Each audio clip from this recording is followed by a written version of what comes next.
Don Fernando Gómez, bienvenido, buenos días, ¿cómo amanece? Buenos días, Uweimar, me encanta saludarlo y participar con ustedes, Andreina también, tenía muchos deseos de conocerla y muchas gracias por estar aquí. Bueno, ¿usted llegó a Apartado cuándo? ¿En qué año? Hace unos 35, 40 años. 40 años. Alguien me invitó en Medellín, yo terminé universidad en EAFIT. ¿Qué estudió allá? Hice ingeniería industrial y administración de empresas. Y un amigo me dijo, me tengo un negocio que hacer en Apartado. Yo tenía un Renaultcito 4 y me dijo, venga, yo lo invito. Nos vinimos y le digo que no quiero volverme a acordar de la ruta. No, me imagino, en un Renault 4 metido por el cañón de La Llorona. ¿Cómo hizo? Y en el cañón de La Llorona me acuerdo patente que uno veía las 4 huellas de los camiones y de pronto se perdió una huella. Y yo dije, ¿qué pasó aquí? Y era que quedaba en el precipicio.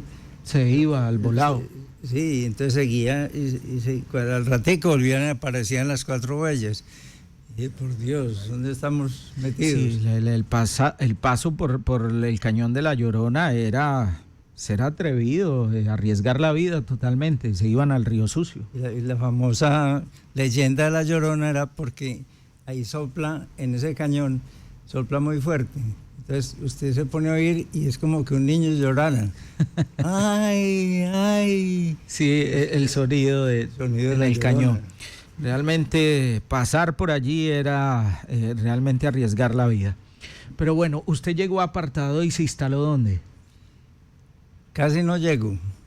Casi no llega. Era en un Renault 4 y, por ejemplo, de Mutatá para acá, no había en todos los puentes. Entonces había que pasar en un Renaultcito de esos por el agua prácticamente. Lo amarraban a uno del otro lado, lo jalaban y uno quedaba entre el agua como en un bote. Y dije yo por aquí no me vuelvo. No me meto más. Si me toca devolverme por aquí, me quedo en Urabá. Lo primero que pregunté acá era que por dónde me podía volver. Y me dijeron por ahí mismo. Y dijeron, entonces me quedo en Urabá. Llevo aquí 40 años. Bueno, don Fernando Gómez, ¿cómo es eso de que usted creó 7 barrios en Apartado? Sí, se vio la necesidad de vivienda.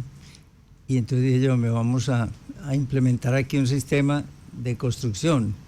Yo hago el proyecto, compro la tierra, desarrollo la parte de lotes y todas estas cosas y le indico a la gente pues la forma de construirlo, le consigo la plata para que construyeran y entonces arrancamos con San Fernando. A mí me preguntaron, ¿no? ¿Cómo vamos a poner el barrio? Pues en todas partes hay San Fernandos. Y yo pues aprovecho que mi nombre es Fernando y me canonizo de una vez. Quedó San Fernando. San Fernando. Muy bien. ¿Qué había ahí cuando usted creó ese barrio? Mangas, simplemente. Solo árboles. Solo árboles. Y ya existía Alfonso López. Existía Alfonso López. Y Policarpa. Ellos, pues ya estaba la gente viviendo allá y el acceso de aquí del centro allá era por pantano, pues. Sí, una vía, lo que hoy conocemos con la avenida Alfonso López, era una trocha prácticamente. Era una trocha, exactamente. Entonces, y al frente, lo que hoy es el Obrero, era una arrocera. Y era una arrocera, exactamente. Entonces la gente le decía, bueno, no, pero que vamos a vivir por aquí tan lejos. Y yo, esto va a quedar en el centro de Apartado. Y hoy en día es centro. Sí, realmente es punto medio en el municipio de Apartado por el crecimiento que se está dando hacia el oriente del municipio. ¿Quiénes hicieron vida ahí en San Fernando? O sea, ¿cuáles fueron los primeros que llegaron a vivir en el barrio San Fernando? A ver. Por ser una urbanización. Como urbanización, sí. Era de clase media y baja. Yo digo baja pues con todo el respeto, porque era de menos valor. O sea, había que hacer casas, era para la gente. Eran de interés social. De interés social, entonces planteamos las cosas. Fue el primer barrio que decían ustedes en esta semana que eso nos trae acá, y era que se hizo un esfuerzo muy grande. Fue el primer barrio que se planeó tal como es. No que fue así haciendo casas en desorden, no, fue planeado. No, fue totalmente planeado, aprobado por planeación, y eso le dio mucha más categoría. Pero a ver si me acuerdo. Las casas que usted hizo son las que están en la parte baja. No, todo el barrio, absolutamente todo. Todo el barrio en general. Todo el barrio. Porque yo me acuerdo que ahí hay como especie de dos urbanizaciones. Una que está en 2 pisos, en 2 plantas, y otra que está al frente, que es la conocida del sector de los Patacones, que está en una planta. Exactamente, pero la idea, o sea, lo que se planeó en San Fernando era hacer el barrio, el loteo completo. Algunas casas se hicieron, pero la mayoría de las casas la hizo cada persona. Ok. A su gusto y a sus posibilidades. Entonces, ahí nació, y todo el barrio se hizo completo, absolutamente. Muy bien. Había un canal que recogía el agua que venía de la primera de Alfonso López y la sacaba por la orilla de la cancha de San Fernando a ir al río. Salía ese canal por donde hoy está una de las bases del puente de San Fernando. Ahí caía ese canal. ¿Eso se selló? Es correcto, pero eso...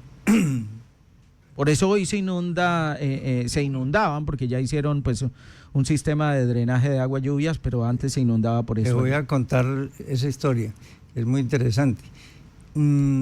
Eso se planeó y se cogió las aguas que venían del barrio vecino y se sacaron ahí al río.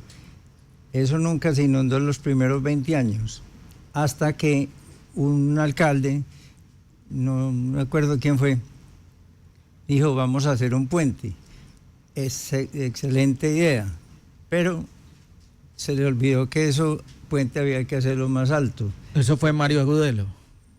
¿Cuándo Mario Agudelo? Posiblemente. Y había que hacerlo más alto porque le caían absolutamente aguas de la cordillera de todas partes. Y los indígenas, no quiero hablar mal de ellos, pero ellos tumbaban mucho monte allá en arriba en la cordillera, y todo eso se atrancaba debajo del... entonces el área por donde tenía que pasar el agua se veía obstruida. Se ve un aguacero, entonces eso se tapaba, y por los alcantarillados se devolvía el agua, y fue las primeras inundaciones que hubo en el barrio San Fernando. El problema fue hecho después de que se planeó. Y tuvo que haber sido pues un inconveniente muy grande, entonces que se inundaba San Fernando. En los primeros 20 años de existencia de ese barrio nunca se inundó hasta que hicieron el puente. Entonces fue un error grande en no planear ese puente como era. Don Fernando, devolviéndome un poco al inicio, cuéntenos cuáles fueron esas principales dificultades, o más bien retos, que enfrentaron al momento de fundar los barrios y organizar la comunidad, porque me cuentan, he escuchado que esto era terrenos baldíos, de mucha ciénaga, de agua. ¿Cuáles fueron esas dificultades y cómo era la característica del terreno en ese entonces? Había varias dificultades, yo diría que muchas. Primero, el municipio no tenía como unas informaciones o condiciones para construir los barrios. No había planeación. No había planeación, exactamente. Y entonces, los barrios que iban surgiendo estaban sometidos a improvisaciones. Y las aguas aquí en Urabá sabemos que son las que mandan en la zona. Y llegaban unos torrenciales aguaceros y se llevaban las casas y en fin. En Apartado nunca se llevó ninguna casa, pero sí lo afectó muchísimo. Entonces fue mala planeación. Totalmente. Y se hizo, muchos barrios se hicieron en sitios que no eran de la condición. Zonas inundables. Inundables, totalmente, inundables. Entonces fue esa. Por ejemplo, el barrio El Darién, que fue un barrio Que usted también creó. que también lo creé, y no se presentó ese problema porque lo hicimos con Jaime Ortiz. ¿Cómo fue la historia del Darién? O sea, ¿por qué nace el barrio El Darién? Gracias por la pregunta porque es muy interesante. Yo trabajé 10 años con Jaime Ortiz. Jaime Ortiz, para los oyentes y las generaciones actuales, es un hombre empresario bananero que tenía todo este sector del barrio Ortiz, era de él prácticamente, todo este terreno. Barrio Ortiz. Por eso se llama barrio Ortiz. Y don Jaime Ortiz, pues tiene hoy su hijo, unas fincas bananeras aquí alrededor. Él era el dueño de todo ese terreno. Es correcto. Yo conocí a don Jaime en la universidad. Él tenía pues algunos contactos con la AFIT. Y cuando llegué aquí apartado, me encontré con él y me dijo, necesito una persona que me maneje pues las bananeras y todas estas cosas. Y trabajé 10 años con él. Un día me dijo, arranque usted solo, yo le presto la oficina, le presto el carro si lo necesita, pero arranque usted es berraco, eche para adelante. Y entonces me sentí echado y me ofendí, pero arranqué solo. Y un día me llamó y me dijo, venga, ¿usted qué es lo que está haciendo por arriba? Le dije, yo estaba haciendo un barrio, venga, miremos. Fuimos en el carro de él y le gustó el barrio, el San Fernando. Y hagamos otro barrio allá abajo, que yo pongo la tierra. Que está al lado del puente El Chispero. Exactamente. Que es el barrio El Darién.